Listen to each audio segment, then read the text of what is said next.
বলবেন? দেখুন, ওটা ব্যক্তিগত ব্যাপার। তো তিনি দীর্ঘদিন দলের সঙ্গে নেই।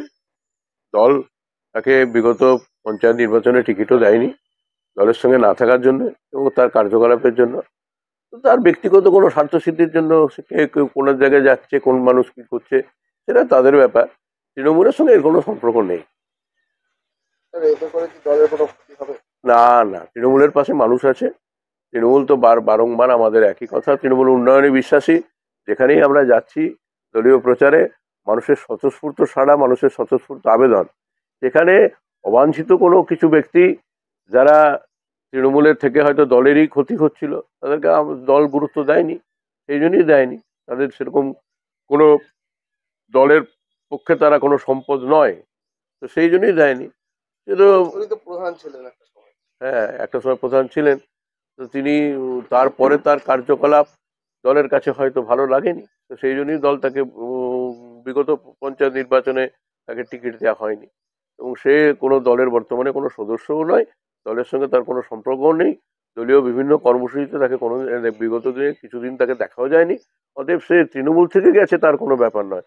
সে এমনি সাধারণ মানুষ হিসেবে সে কোনো দলের পতাকা ধরতে পারে, সেটা তার ব্যক্তিগত কোনো স্বার্থসিদ্ধির জন্য সেটা করেছে। এটাতে কোনো এলাকায় কোনো প্রভাব হওয়ার কোনো কথাও নয়। এবং এলাকার থেকে তিনি বিচ্ছিন্নই ছিলেন, মানুষের থেকে, জনগণের থেকে বিচ্ছিন্ন ছিলেন। তিনি বলছেন যে এলাকায় তিনি তৃণমূলে থেকে উন্নয়ন করতে পারছেন না, উন্নয়ন করার জন্য তৃণমূল থেকে উন্নয়ন করতে পারছেন না এটা সবাই জানেন, যে তৃণমূলের উন্নয়নের জন্যই আজকে বিজেপি থেকে এমএলএ বিধায়করাও তারা তৃণমূলে যোগদান করছেন। কারণটা কি, বিজেপি থেকে কোনো উন্নয়নের কোনো বার্তাই মানুষের কাছে নেই এবং কোনো উন্নয়নের কথাই বিজেপি বলে না। সেখানে বিভিন্ন বিধায়করা এখানে তারা জয়েন করছেন। লোকসভার আগে কি অনেকটাই সমস্যায় পড়তে হবে? কোনো সমস্যাই নয়, কেননা ব্যক্তিগতভাবে কোনো অবাঞ্ছিত কে কোথায় যাচ্ছে তাতে করে তৃণমূলের কিছু যায় আসে না। তৃণমূল মানুষের দল, তৃণমূল মানুষের সমর্থনের, মানুষ সমর্থনের মানে বিপুল সমর্থন করছেন চতুর্দিকে। এবং সেখানে আমাদের বলছি তো যে ওই সব ব্যক্তি, অবাঞ্ছিত কিছু মানুষ যারা স্বার্থের জন্য এদিক ওদিক করে, সেই সব মানুষের যাতায়াতে কোনো কিছু যায় আসে। দিব্যেন্দু ব্যানার্জি, সহসভাপতি, বিষ্ণুপুর সাংগঠনিক জেলা তৃণমূল কংগ্রেস। প্রধান তালিকা হিসেবে গ্রাম পঞ্চায়েত তৃণমূল কংগ্রেসের আমরা প্রথম থেকেই আমরা তৃণমূল কংগ্রেস করেছি এবং প্রধান তালিকা হিসেবে গ্রাম পঞ্চায়েত ছিলাম 18 থেকে 23 সাল পর্যন্ত। এখন ধরুন বিগত দিন দলে সেরকম যোগাযোগ দল করেনি আমার সঙ্গে এবং আমরাও চিন্তা ভাবনা করলাম যে সবকে সাথ সবকে প্রয়াস বিকাশ, যে নরেন্দ্র মোদী মাননীয় প্রধানমন্ত্রী তার যে উন্নয়ন, সেই উন্নয়ন আকৃষ্ট হয়ে এবং মাননীয় এমপি এবং মমতা এদের যে স্বচ্ছতার যে রাজনীতি এবং যে সিস্টেমেটিক দল, সেই দলের জন্যই আমি এই দলে যোগদান করলাম। অনেক উন্নয়ন হয়েছে, আরো যাতে করে আরো বেশি উন্নয়ন করা যায় সেই জন্যই আমি যোগদান করলাম। স্বাভাবিকভাবে এই সময় আর উন্নয়ন করা যাচ্ছিল না, আগে সিস্টেম ভালো ছিল।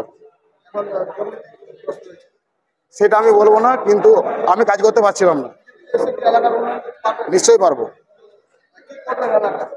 এলাকায় আজ যে অসম্পূর্ণ কাজ আছে সে কাজই করবো, কারণ আমরা জানি সবই সেন্ট্রাল ফিনান্সের টাকা। সেই সেন্ট্রাল ফিনান্সের টাকা ভালো করে ইন্টারেস্ট হোক, সেইভাবেই আমরা কাজ হবে এবং আগামী দিনে আমাদের প্রার্থী সৌমিত্রবাবু জিতেন, আরও বেশি এলাকায় ডেভেলপমেন্ট হবে। না না, নিজের স্বইচ্ছায় আমি যোগদান করেছি। আমি একা করলাম, পরে দলীয় কর্মীরা যোগদান করবেন, আগে আসতে পারেনি। সঞ্জয় নন্দী। সঞ্জয় নন্দী বিগত দিনে গত পঞ্চায়েতের তৃণমূলের প্রধান ছিলেন এবং উনি দক্ষতার সাথে পঞ্চায়েত সুষ্ঠুভাবে পালন করেছেন। উনি ভারতীয় জনতা পার্টির মোদীজির কাজকর্মে আকৃষ্ট হয়ে ভারতীয় জনতা পার্টিতে যোগদান করলেন। উনি দ্বারিকা গুসাইপুর পঞ্চায়েতের প্রধান ছিলেন। ওনার ইচ্ছা, উনি ভারতীয় জনতা পার্টির হয়ে কাজ করতে চান, ভারতীয় জনতা পার্টিকে আগে নিয়ে যেতে চান, তাই উনি এসছেন। অবশ্যই বড় পাওনা। আগামী দিনে আরো অনেকেই সঞ্জয় দার হাত ধরে ভারতীয় জনতা পার্টিতে আসবেন। আমরা উনাকে স্বাগত জানাচ্ছি।